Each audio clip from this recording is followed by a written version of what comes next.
اور تمہارے پروردگار نے ارشاد فرمایا ہے کہ اس کے سوا کسی کی عبادت نہ کرو اور ماں باپ کے ساتھ بھلائی کرتے رہو. اگر ان میں سے ایک یا دونوں تمہارے سامنے بڑھاپے کو پہنچ جائیں تو ان کو اف تک نہ کہنا اور نہ انہیں جھڑکنا،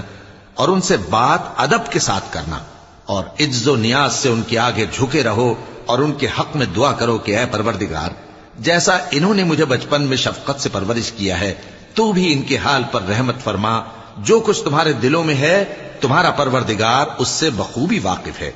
اگر تم نیک ہوگے تو وہ رجوع لانے والوں کو بخش دینے والا ہے. اور رشتہ داروں اور محتاجوں اور مسافروں کو ان کا حق ادا کرو، اور فضول خرچی سے مال نہ اڑاؤ